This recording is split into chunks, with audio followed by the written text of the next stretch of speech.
João capítulo 13 assim diz: Ora, antes da festa da Páscoa, sabendo Jesus que era chegada a sua hora de passar deste mundo para o Pai, tendo amado os seus que estavam no mundo, amou-os até ao fim. Eu vou repetir esse verso. Ora, antes da festa da Páscoa, sabendo Jesus que era chegada a sua hora de passar deste mundo para o Pai, tendo amado os seus que estavam no mundo, amou-os até ao fim. Como será que era a casa de Jesus antes dele nascer? Como será que era o trono dele? O lugar onde ele estava sentado ao lado do Pai Celestial.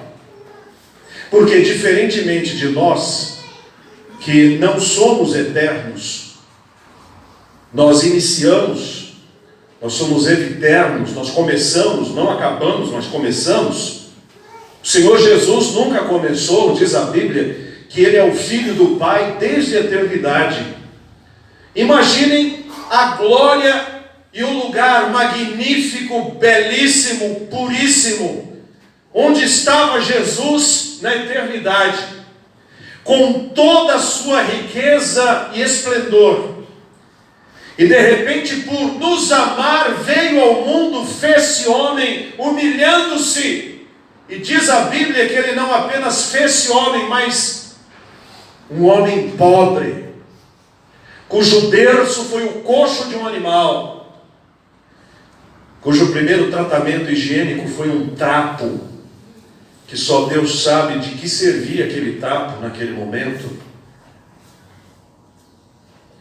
cuja primeira coberta foi uma mantinha suja. Ele não nasceu apenas homem, nasceu pobre, pequeno, simples, numa estrebaria. Cresceu, sofrendo as agruras que todos nós sofremos. Trabalhou, ajudou em casa, esteve com seus amigos e familiares, e no momento adequado revelou-se ao mundo como o Messias, o ungido, o escolhido, o Cristo, quando nas águas do Rio Jordão, batizado por João o Batista, o Espírito Santo veio sobre ele, a voz do Pai do céu disse: este é o meu Filho amado, em quem tenho prazer, em quem me comprazo.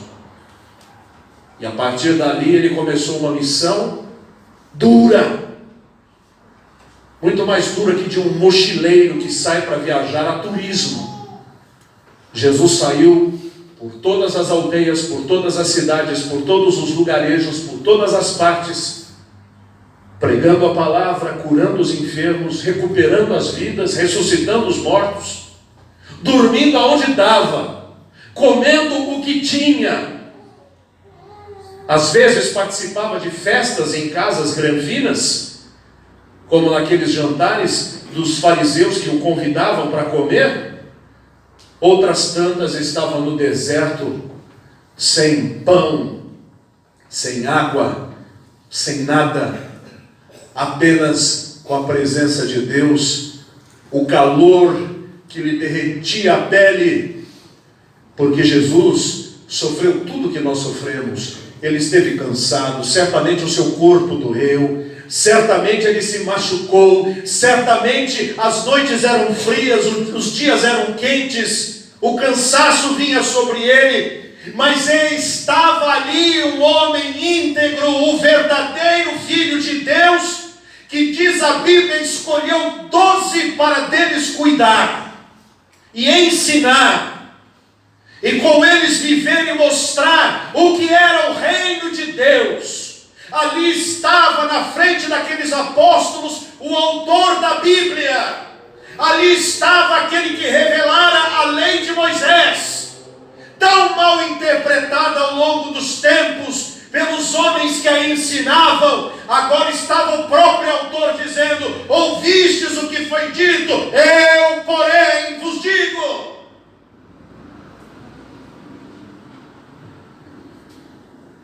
Num determinado momento, Jesus foi ter um encontro com o Pai, num momento mais do que especial. Ele transfigurou-se. Ele escolheu 3 dos seus apóstolos, os mais chegados, com quem ele tinha maior liberdade, os levou para cima. E naquele momento as suas vestes já não eram mais os trapos ou as roupas fortes que eram, pois ele tinha uma roupa forte para aguentar todo aquele deserto, mas era suja com a poeira dos caminhos. De repente ela ficou límpida, e não eram mais as vestes de um andarilho, mas eram as roupas do Rei dos Reis. O seu rosto brilhava, a sua glória se apresentava, a ponto dos seus apóstolos caírem e ficarem perplexos e não terem nem palavras para dizer nada, porque de repente estão com o mestre que está junto com eles, e de repente o mestre se revela não apenas um mestre, mas o próprio Deus. E quando termina aquela aparição, ele desce do morro e encontra os outros apóstolos lá em discussão com um pai que está com um filho terrivelmente endemoniado. E aquele pai diz: olha, eu pedi para que os seus apóstolos expulsassem o demônio, eles não conseguem. Jesus, que acabara de ver um pedacinho do que ele tinha no céu, o que ele havia deixado no céu, sentiu o gosto de novo da glória que era dele e continuará sempre a ser dele, mas que ele abrir a mão desta glória por causa de nós. Agora ele vê aquela podridão, aqueles pecados, aquela imundície, aqueles demônios tomando conta das pessoas, e tira um gemido do fundo da sua alma e diz: geração adúltera, perversa, até quando eu vos sofrerei? Tragam logo este menino aqui. E Jesus liberta. Jesus liberta até por um pai que era incrédulo. O pai chega e diz assim: eu creio, Senhor, mas me ajuda na minha incredulidade. E Jesus ajuda. Jesus fortalece quem confessa: eu não consigo crer, Senhor, me ajuda a crer. 3 anos se passaram, um pouco mais, um pouco menos. Está chegando a hora de Jesus sofrer a pior agrura que um ser humano poderia atravessar, mas principalmente porque ele não sofreria apenas como um ser humano, mas sofreria como o próprio Deus, feito cordeiro que tiraria o pecado do mundo.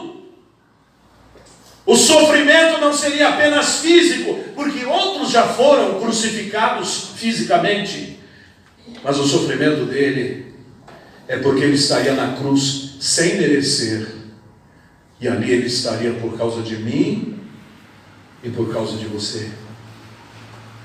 Ele sabia o que ia acontecer, ele sabia tudo, e ele sabia que não duraria muitos dias e ele teria que partir. Mas este versículo toca muito o meu coração, porque ele diz assim: ora, antes da festa da Páscoa, sabendo Jesus que era chegada a sua hora de passar deste mundo para o Pai, tendo amado os seus que estavam no mundo, amou-os até quando? Até o fim. Sabe o que isso significa? Fazer tudo integralmente, de boa vontade e de inteireza de alma. É completar o que começou e completar bem. Fazer bem feito. Não deixar pela metade.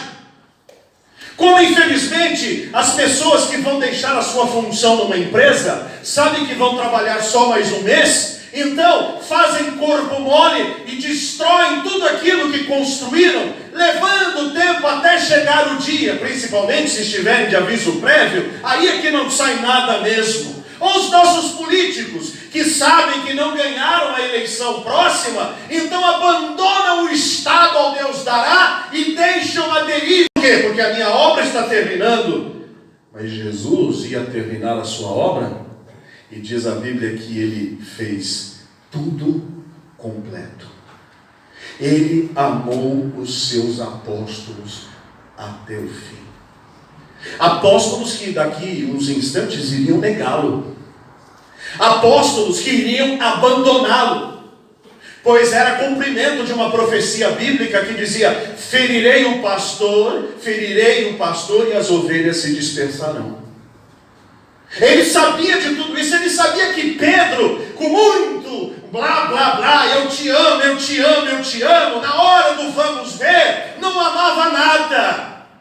O abandonaria drasticamente, negando e ainda esconjurando quem dizia que ele era um dos apóstolos. Ele sabia que Judas o tinha vendido por dinheiro. Ele sabia que os demais apóstolos iriam embora.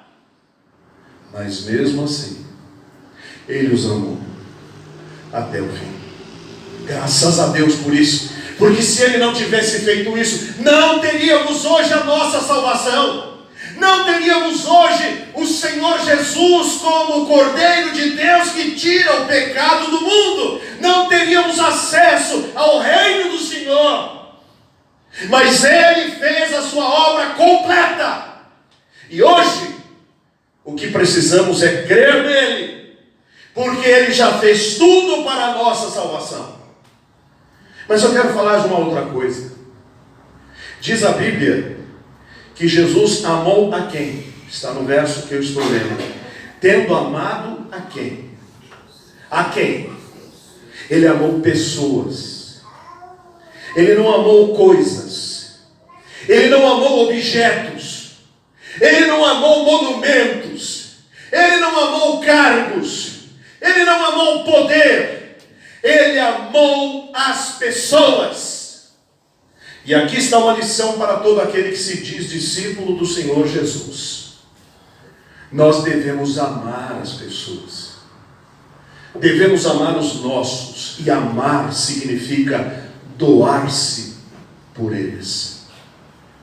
Auxiliá-los quando precisam, celebrar as suas alegrias e chorar também as suas tristezas. Estar presente na hora da necessidade e presente também quando não precisa, porque a minha alegria é como a galinha que tem os seus pintinhos debaixo das suas asas, estar sempre ali, olhando para os seus com amor e com ternura. Jesus amou as pessoas, e esta nossa sociedade está sendo ensinada a amar as coisas, a amar os objetos, a amar as instituições, a amar os compromissos e um aparelho de mídia, a amar mais um celular do que um ser humano. Nós achamos que estão todos conectados conosco quando não estão. Nós achamos que estamos presentes na vida de todas essas pessoas, mas não estamos. As pessoas não se falam mais. As pessoas não se olham mais. As pessoas não se visitam mais. As pessoas não sorriem juntas mais. Elas não comem pão à mesa mais. As pessoas sequer falam, elas mandam figurinhas. Se precisa de oração, mandam uma mãozinha. Se estão alegres, mandam uma cara amarela, rindo. Se estão tristes, mandam uma lágrima. Não se chora mais, não se ri mais, não se dá mais afeto. Há pais ricos, pobres de ricos, que empanturram os seus filhos de presentes e de bens e de viagens, quando eles só estão precisando da presença amorosa do seu pai e da sua mãe com eles. Jesus amou os seus. E nós devemos amar também. Amar é sofrer. Amar é ter alegria e saber celebrar. Amar é não deixar que o coração fique petrificado com tanta plástica de comunhão que não existe.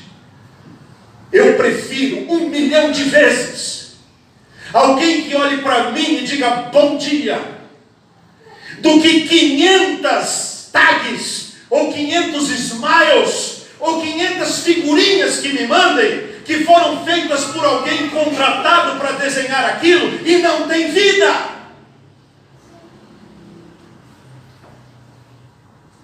Mas há mais alguma coisa aqui. Diz a Bíblia: sabendo Jesus que era chegada a sua hora de passar deste mundo para o Pai, tendo amado os seus que estavam no mundo, amou-os até o fim. Ele fez bem feito e fez completo. Sabe, meus irmãos, antes do culto começar, eu disse o que para aqueles que estavam ali a orar comigo? O que eu disse? O que eu disse?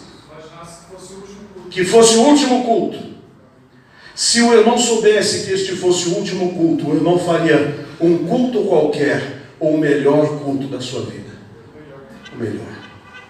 Os irmãos lembram aqueles que namoravam? Quando começou o seu namoro, e convidou a moça para comer um lanche. Quando o namoro está muito simples, come-se um pão com ovo e uma tubaína, porque se não der certo, desmancha logo, né? Não gastou muito. No entanto, até um pão com ovo e uma tubaína, nos momentos em que estamos naquele doce desejo de cortejar e de gostar e de mostrar o nosso carinho por alguém, ganham uma cor especial. Aqueles que já viajaram de avião sabem que no avião até um copo de água tem glamour. A água você pega em qualquer torneira e toma uma tonelada d'água, mas lá dentro do avião, quando vem a moça com um copinho d'água, com a marca do avião, e ali aquele copo, e você voando, e aquele copo de água na sua mão, falando: estou bebendo água no avião. Aquilo tem um significado, é água. Mas a maneira com que você está sendo servido naquela água, muda tudo. Quantas vezes o nosso jantar em casa poderia ser celebrado como único, e ele não passa de uma banalidade só para encher a barriga e lavar a louça e dormir logo? Quantas vezes nós poderíamos ter celebrado? Lembro-me daquele pai no pé de um caixão que dizia desesperado: filho, ontem você queria jantar comigo, ontem você queria conversar, eu disse a você, eu não tenho tempo, outro dia a gente come, e dei o dinheiro para você comer um lanche, e você morreu. Quanto eu daria para ter esta última refeição boa com você? Nós somos convidados pela palavra de Deus a fazer de tudo o que fazemos um momento inesquecível. Sabe um dos sintomas de ser cheio do Espírito Santo? É que tudo que eu for fazer ganha um colorido de culto ao Senhor, de tal maneira que eu não faço por fazer. Diz a Bíblia assim: quer comais, quer bebais, ou quer façais qualquer outra coisa, fazei tudo para a glória de Deus. E eu me lembro de um irmão dizendo: pastor, eu sou obrigado a dirigir o meu carro para ir, para voltar, e eu me aborrecia tanto no volante. E aí eu li na palavra de Deus que tudo que eu devia fazer deveria ser para a glória e louvor de Deus. Então quando eu entro no carro, eu me sento e eu digo: Senhor, eu vou te prestar um culto no volante. Permite que eu possa dirigir a melhor dirigida da minha vida, e que tudo que eu fizer exalte e glorifique o teu nome. Ele disse para mim: pastor, sabe que até para pisar no breque, no acelerador, ou para trocar a marcha, parece que ganhou um colorido especial. Sim, é assim que funciona. Por esses dias um pai pedreiro não tinha recebido ainda o seu dinheiro, e a sua filhinha fez aniversário, e ele não tinha dinheiro para comprar um bolo, e ele também não tinha caráter de ficar devendo, mas ele tinha dinheiro para comprar uma fatia de bolo. E ele então foi até a padaria, mandou cortar uma fatia de bolo que dava para uma pessoa bem servida, mas mal servida daria para sua filhinha, para a esposa e para ele. E ele comprou uma velhinha também, levou para casa num pratinho de plástico, e chegou em casa e cantou parabéns para sua filhinha, e entregou aquele pedacinho de bolo pequenininho, E a filhinha chorou de alegria, porque ganhou um pedacinho de bolo que o papai comprou para ela como uma velhinha. Era algo desprezível monetariamente, mas eu garanto que aquela menina jamais vai se esquecer daquele pedacinho de bolo dado com tanto amor. Está faltando amor nas coisas que fazemos. Está faltando amor no abraço que damos. Está faltando amor nos cumprimentos. Está faltando amor nos bons dias. Está faltando amor na nossa vida, porque não estamos dando tudo de nós. Amou-os até o fim significa, mesmo que seja só hoje, eu vou fazer o melhor para você. Mesmo que seja por pouco tempo, eu vou dar o melhor para você. Lá no alto daquela montanha na Alemanha, aquele professor queria uma música para celebrar o Natal com as suas crianças. E ele não tinha acesso a outras coisas, ele era muito limitado. Então ele falou, eu mesmo vou fazer. Era uma classe só, de crianças pobres. Mas ele decidiu fazer uma música para aquelas crianças. E fez. Noite feliz, noite feliz, tudo dorme em redor. Era só uma aula, era só uma festinha de uma classe. Eu pergunto, qual é o grupo cristão no mundo que não conhece hoje a música que aquele professor tão limitado fez com inteireza de coração? Se você fizer algo com inteireza, fizer bem feito, fizer com amor, fizer com paixão, fizer com temor do Senhor, fizer amando as pessoas, não importa se vai viver mais 10 dias, não importa se vai viver mais um ano, não importa se fará isso mais um dia, um mês, um ano, não importa. Enquanto estou no mundo, sou a luz do mundo, dizia Jesus. E diz a Bíblia, tendo amado os seus, amou-os até o fim. Então tudo que vier às minhas mãos para fazer, eu vou fazer o meu melhor até o fim. Vou servir a Deus da igreja, vou servir bem, mesmo que seja em oração silenciosa. Vou servir na minha casa, nem que seja varrer a cozinha e a sala, vou dar a minha melhor varrição.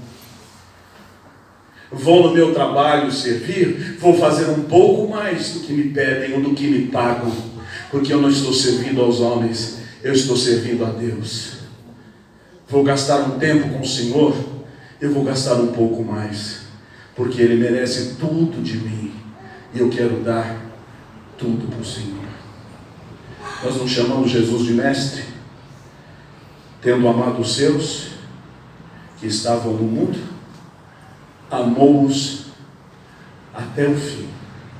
Eu quero conclamar os irmãos a amarem o Senhor com inteireza de coração, a amarem as pessoas, a sua família, os seus irmãos, os seus amigos, com inteireza de coração. E quero conclamar os irmãos a tudo que vier às suas mãos para fazer, façam o melhor e completo. Nem que seja amanhã o dia da sua demissão, nem que seja amanhã o dia do seu falecimento. Hoje, eu só tenho o melhor para dar. Que nós possamos fazer isto. E que o nome do Senhor seja exaltado e glorificado. Amém. Amém.